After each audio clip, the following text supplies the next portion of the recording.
The following is a Talkin' Buds podcast special presentation. Ladies and gentlemen, the bar is open. Come on in and join the Buds for a Maple Leafs postseason pint.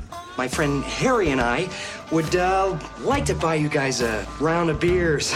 You fellas been doing a bit of boozing, have you? Sucking back on Grandpa's old cough medicine? Wash it down with 1 beer, 2 beers, 3 beers. This is the Talking Buds podcast.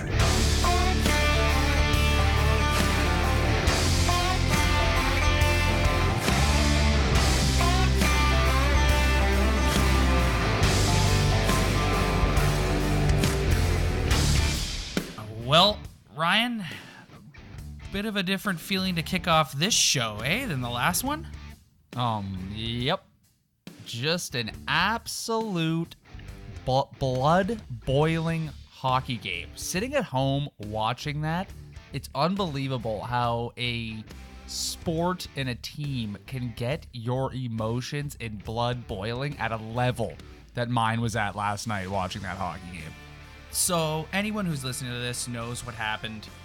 Leafs fall 4-1 to the Boston Bruins. I don't feel like there's any need at this point, Ryan, to recap the game and what happened in each of the periods. I just want to hit on some storylines and some things that we saw and rant and rave a little bit. Let's start with the fact that the Boston Bruins dominated this game from a physical perspective, from the drop of the puck to the final buzzer. It was... Oh, yeah. They ran the Leafs out of the building with their physicality. And it's like we saw all year, the Maple Leafs have no answer for a team when they ratchet up the physicality like that. It's such, as a fan, it's such a helpless feeling watching it. Yeah, I know. It's just, I can't believe that, like, they could just sit around and get pushed around like that, and only a couple guys can respond or are willing to respond, and everyone else can just be a bystander and stand around. But you thought that effort from the Bruins was coming in the first game, so at least we get a split out of it. And it came one game late for the Bruins, but they really woke up last night. And the Maple Leafs, the Maple Leafs didn't even have offensive zone time last night. Like there wasn't 3 shifts in a row where the Leafs were hemming the Bruins in. It was the Bruins on constant pressure all game long.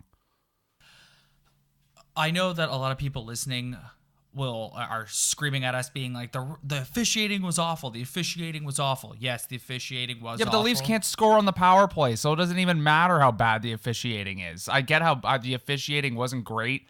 They should have called a lot of stuff on both teams.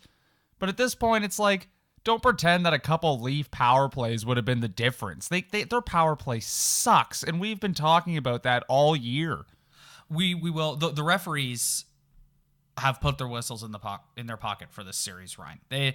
There's no two ways about it. And as someone who's refereed myself, you've umpired baseball. We've been in that side of it. You and I aren't the types to go after the refs and blame the refs, but the officiating has been pretty non-existent, really, in the last 2 games. I see it changing, though. Like, there's no way after that Kadri incident and everything else that happened with DeBrusk and all the other goofballs on the ice that there's not a conversation with the referees going into the next game being like, you guys got to not lose control of the game like you did last night. They completely lost control of that hockey game last night.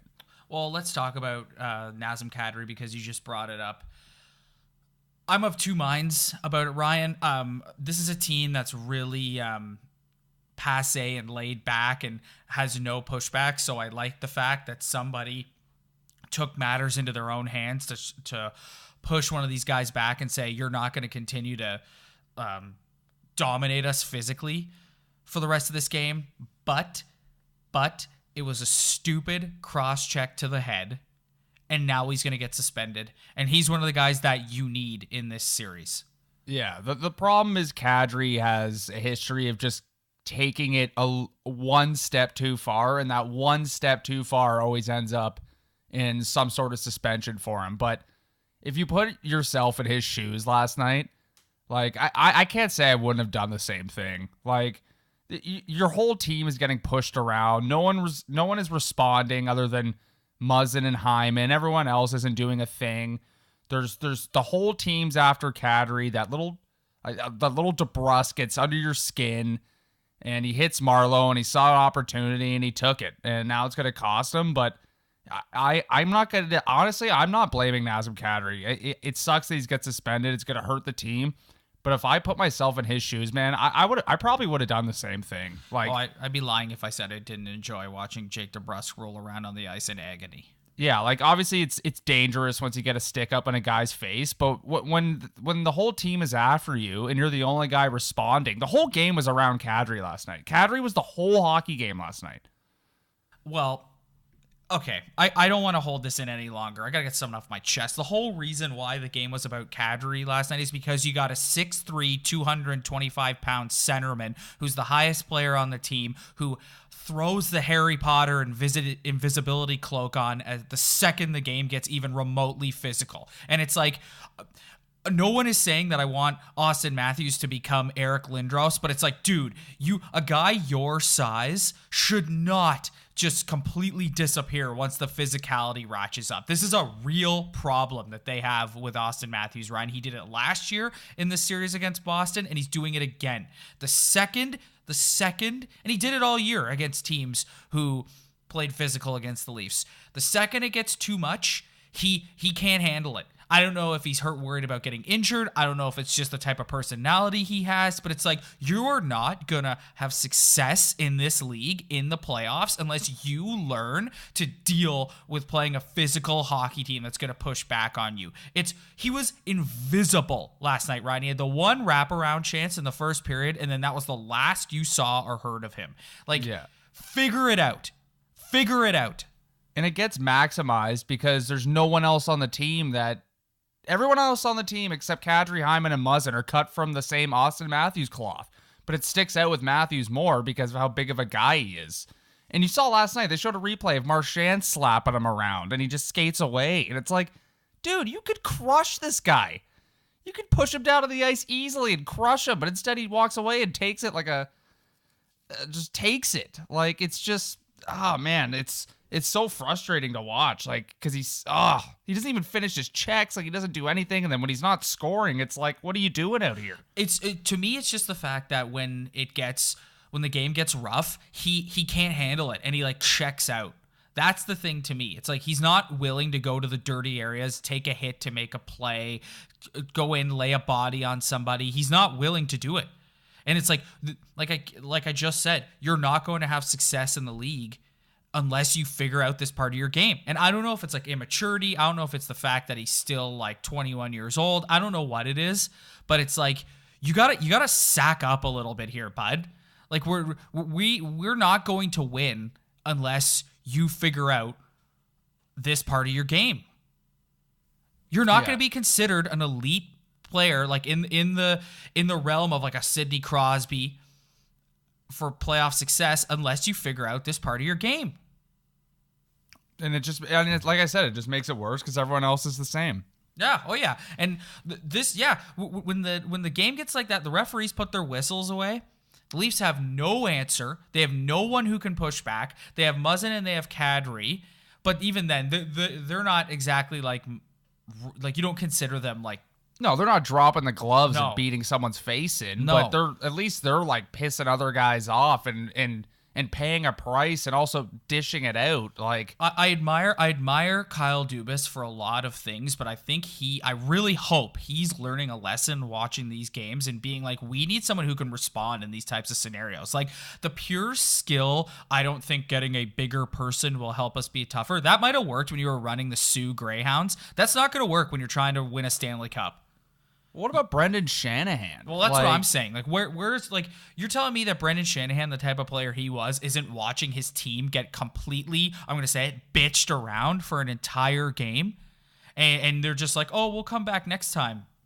Yeah, no, and it's at this point, it's like we've been on Babcock all year, but it's like, it must be so frustrating on the bench when you're sending your lines out there, and all of them are just getting run over and out-competed and out-hit and out-toughed and out-physicality, or that doesn't even make sense, but It's just, I don't know how Kyle Dubas is sitting up there being like, well, the numbers say that if we have Kapanen and Johnsson on the ice, that our possession numbers are a lot better, regardless if they're getting our face beat in. Well, you just brought them up. Like, it's not just Matthews. His two line mates are awful. Like, Johnsson... It was everyone last night, Babcock too. put Johnsson on the bench for the third period, and that's exactly where he deserved to be. It's awful. Having Patrick Marleau in this series, like, I respect the guy a lot. Like, good guy, but, like, he's not a player you want in this series. He does nothing all over. I'm so sick and tired of watching this guy play hockey. Like, he's so bad. And then you throw in Nylander on that line too. Like, oh, let's get into him. Let's get into him. Oh my God. Okay. I want to speak to the contingent of you that I saw on Twitter last night who just defend this guy nonstop. He's terrible. He's absolutely terrible. And you know what? We're allowed to call him terrible when he plays that way. And everybody, there's this group of people who get so angry if you start criticizing him and being like, oh, like I saw some guy tweet last night like, oh, I love that Nylander made a visible mistake so the Nylander haters and their 2 brain cells can chirp him. It's like, you are a moron, bud. Like, dude, one of my friends is one of the biggest Nylander fans, has always defended him. He texted me last night and said, quote, never defending Nylander again. Yeah. He sucks, zero compete, and I'm actually so mad watching him. Yeah, zero compete. That to me is, and again, it comes back to what we were just ranting about the Matthews thing. I don't want Auston Matthews or William Nylander to go out there and drop the gloves and pummel someone's face in. I want you to compete.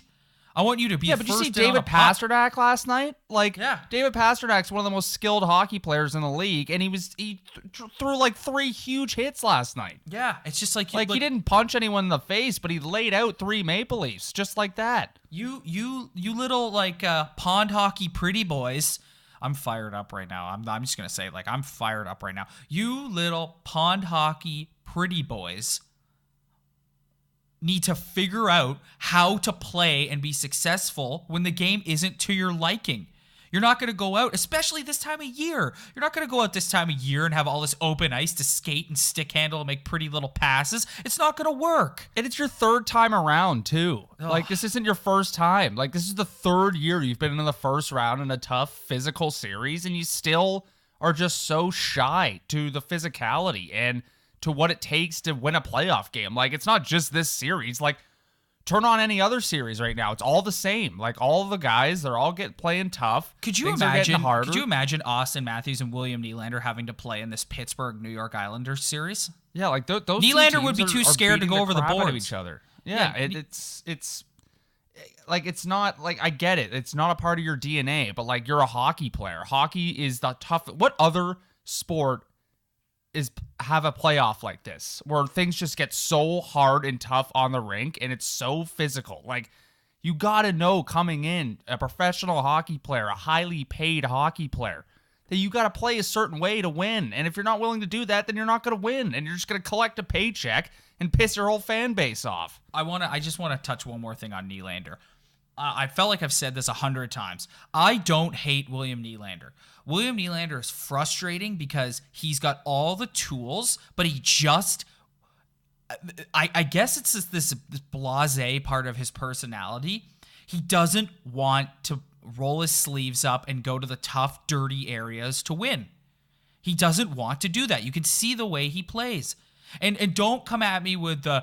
Like, you watch the games. You see how the physicality's ratcheted up this time of year. You need to get your head around the fact that you might get hit if you're out there. It's the same thing with Matthews. It's you just play like, professional Jesus. hockey. Like, you're good at, like, if you can't take a hit, then leave. Yeah, like, I don't know. It's just and like, after a game last night, it's like you really start looking on some of the decisions that Kyle Dubas made with William Nylander, and you're just like, oh man, like he might have made a huge mistake, like just a huge mistake having this guy. Well, no, like, listen, here's the reality about William Nylander. Here's the reality about William Nylander, okay? He is playing himself off the Toronto Maple Leafs. Sorry, Nylander lovers. Call me every name you want, because you are all the most like viciously immature group of people I've ever seen every time I go on Twitter. But he is playing himself off the team. just from the sheer fact that he's not playing well, and also because Mitch Marner has played so well that you're going to have to pay him $11.5 million. You have 3 guys at $11.5 million. So it's you're kind going of to have hard to get to have that a $7 million weight on your salary cap. $7 million third liner. Yeah, who sucks. So you're going to... So also for that reason. So yeah, Kyle Dubas definitely deserves criticism. And even like, remember at the deadline, we were all like, oh, we don't want to get rid of Kapanen and Janssen for another defenseman. It's like, you're looking back at that decision being like, yeah, that's another mistake. Yep. Like, could have got some assets for those 2 guys who were probably at the peak of their playing careers at that time, scoring a bunch of goals, and now they're both up for a contract, and it's like, oh my, like, it's just, now you're looking back being like, so many things could have been different. And it's just all magnified by a game like that last night, where you're just so angry watching it. And you just like, you turn into a negative person. You're like, I hate this guy. They all suck. And now you feel like they're just going to get destroyed for the rest of the series after watching that last night. The problem is if you're going to be a cup team and a cup contending team, you need to be able to adapt to the style of game. You need to be able to have a response for your opponent, no matter what style they want to play, and be able to bring it back to your style. The Leafs don't have that. They played well in game 1 because Boston didn't really bring the physicality, and the Leafs were able to play their skill, speed, possession, offensive game.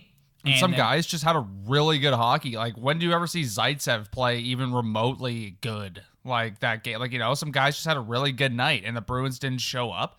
And then last night, the Bruins showed up, and most of the Leafs didn't. It's true. So they come out for game 2, and the Bruins and you knew it going in. Like, this is the thing that drives me crazy. It's like, you knew going in that this was going to be Boston's response. They were going to ratchet up the physicality. They were going to bring it to the Leafs. They're going to be in their face, and they can't handle it. They can't handle it. Like, they wilt. Like, and this is where you get at with the fact that, like, maybe there is the people who say that this team is built with too many of the same guy are onto something, because it's like I said earlier. They have no response and what is Andreas Janssen going to do in a physical game like that?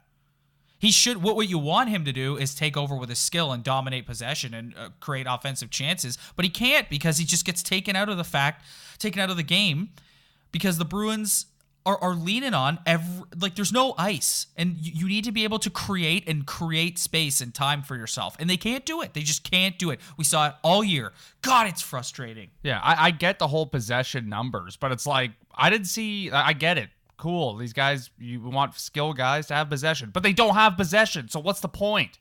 If you don't have possession, what's the sense of having guys who are possession hockey players?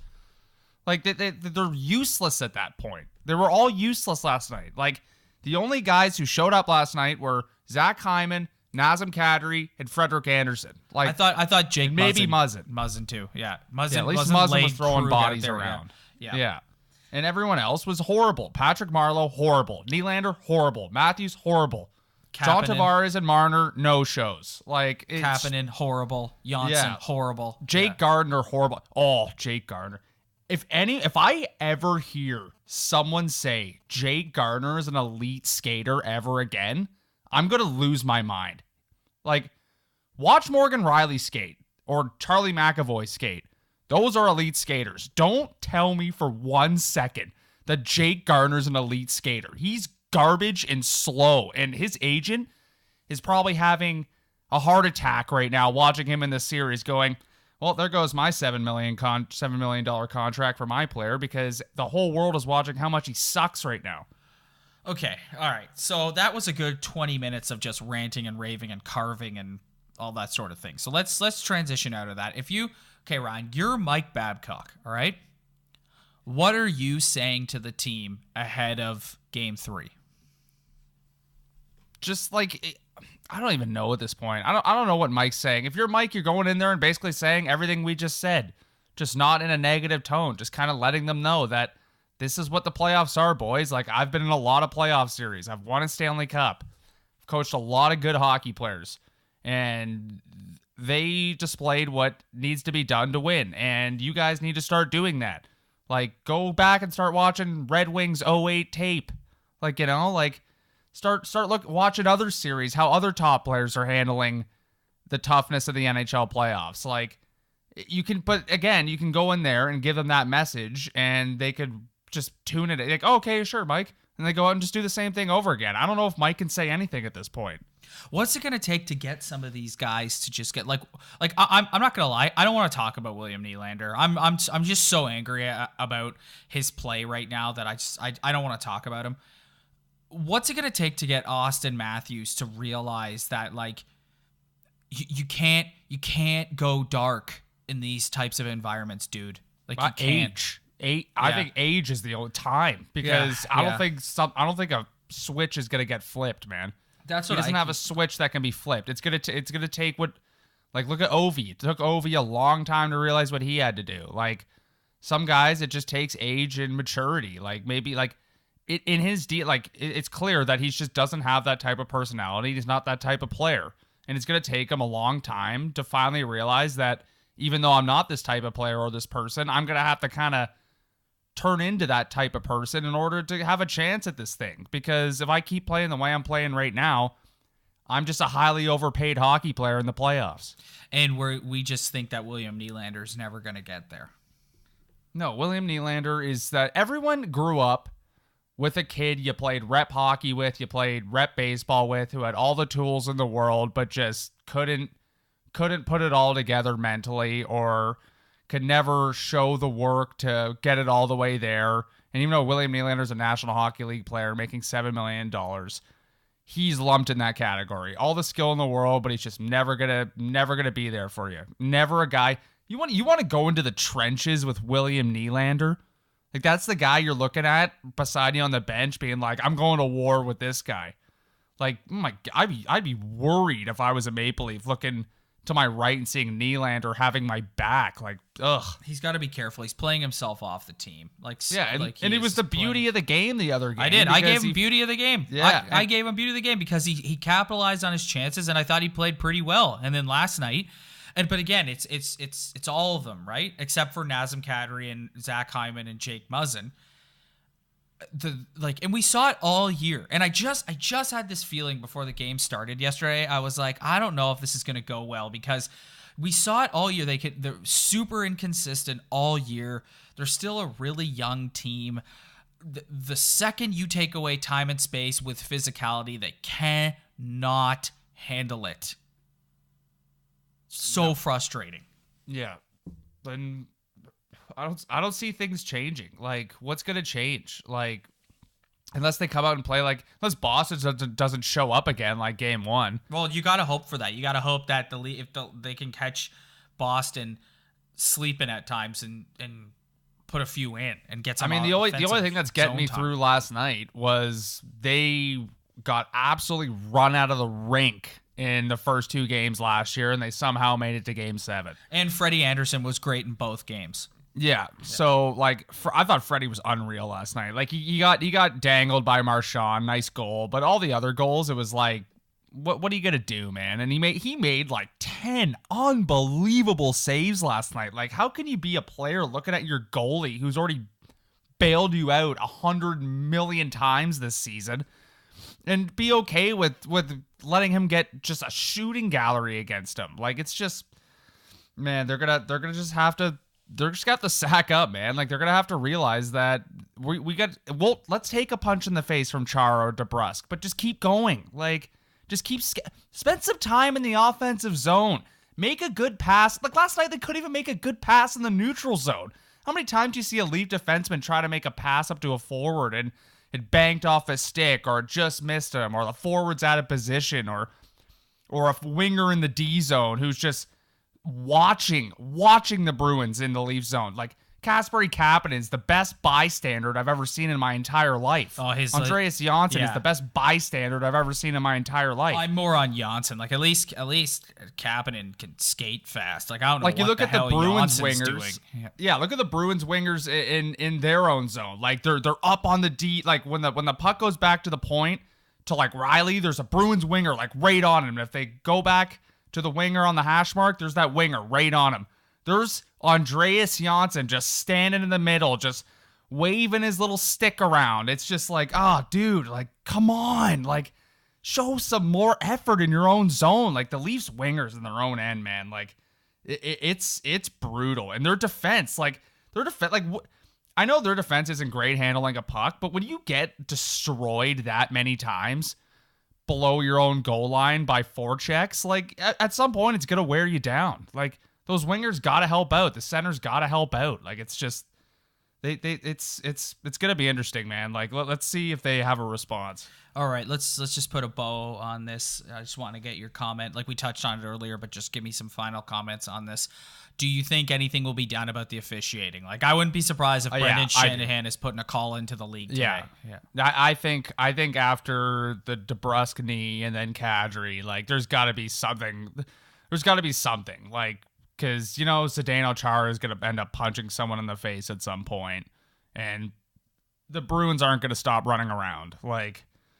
Yeah, without Kadri, the Leafs don't really have that dirty left in them. But in Torrey Krug, even though Jake Muzzin's hit was clean, but like now Torrey Krug's out, and you think someone would want to go after Muzzin now. So it's like someone's got to take control of this series. Like a referee's got to blow his whistle. And you just touched on it again. Nazem Kadri, how long do you see? I hope it could. Honestly, it's an in-person hearing, which means it could be as much as 5 games. I'm really hoping that they take the officiating into consideration and how the refs let everything get totally out of hand and only end up giving him 1 or 2. Like and it's already been announced that DeBrusk will not face supplemental discipline for his knee on knee, which is a joke. Nazem Kadri will probably be gone for the rest of the series for no other reason that he has a history. He's on their list of guys with a history of suspensions. So they're cracking down on guys like that now. So I see him probably gone for the series at this point, which, what does that mean? Nylander's got to play center now? Great. Well, it's amazing what can happen in 48 hours, eh? Thursday night, we were riding an absolute high, feeling great.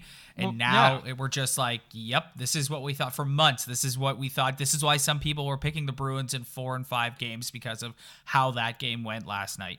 Yeah, and it's embarrassing because there's nothing the Leafs can do about it, or there's nothing they're willing to do about it. All right, it's just like, okay, we'll just take it. Like, all right, let's do bum of the game, beauty of the game. Hit the music. It's time to find out who's a bum and who's a beauty. Take it away, buds.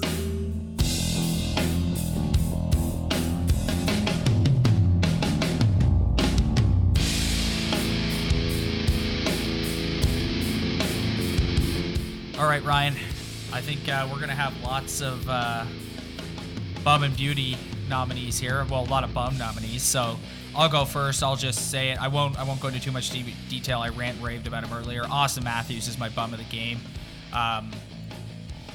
You're supposed to be our superstar, our best player. You're the highest paid guy on the team.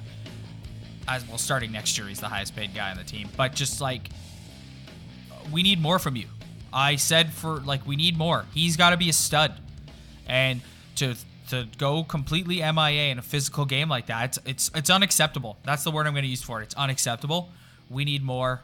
Auston Matthews is my bum of the game. And I want to have an honorable shout out to Kyle Lowry, who 0 points and also pulled a Houdini disappearing act in the first Raptor playoff game yesterday. So Kyle Lowry gets my co-bum of the game too.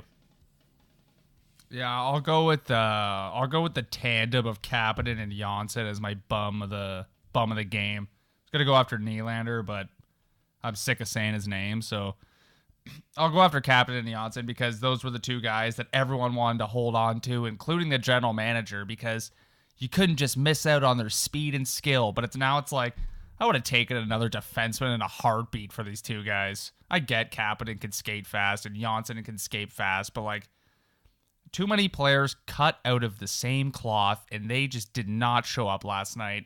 They were horrible in their own end, created no offense, which also didn't help Auston Matthews at all. But Auston Matthews could have had Yari Curry and Adam Oates on his wings yesterday and still would have done nothing.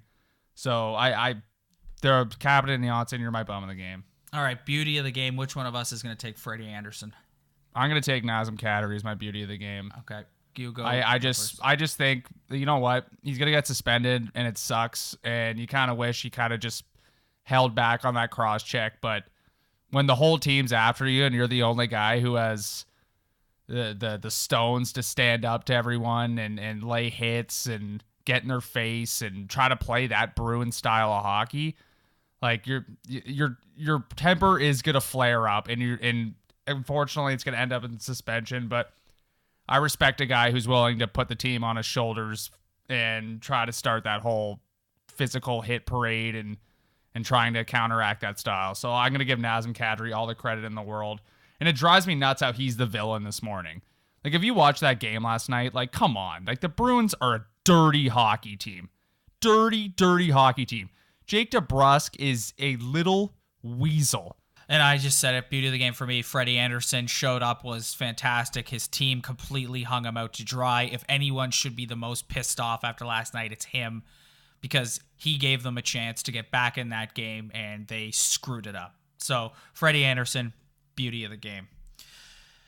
And with that, Rye, Game 3 goes Monday night back at Scotiabank Arena. This is the a Scotiabank Funeral Home Arena. Yeah, this is a big one, man. Like, they gotta, like you said, it's a positive that we're leaving Boston. You know what? Ahead of the series, if someone had said to me you're gonna leave Boston tied at a game apiece, I'd have taken that all day. So that's a plus. And they gotta respond at home. Babcock will be able to he'll have last change. He'll be able to get his matchups out there. Bruce Cassidy last night, right off the bat, tried to get Bergeron away from Tavares. You saw that. And so Babcock's probably going to hard match again. And hopefully the Leafs can just take Boston out of it and play their skilled game like they did in Game 1. That's what they need to do.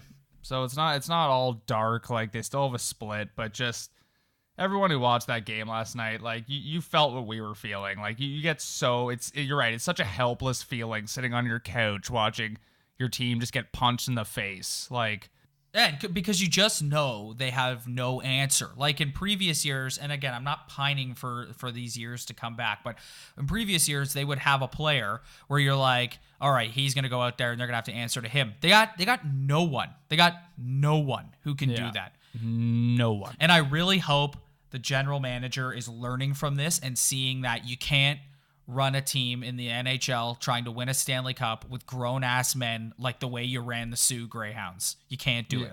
Yeah. Nope. And on a piece of paper, too. Yeah. Like, and don't try to run your hockey team through a calculator, please. Yeah. All right. And with that, we will see you guys after Game 3 on Monday night. Thank you, everybody, for downloading.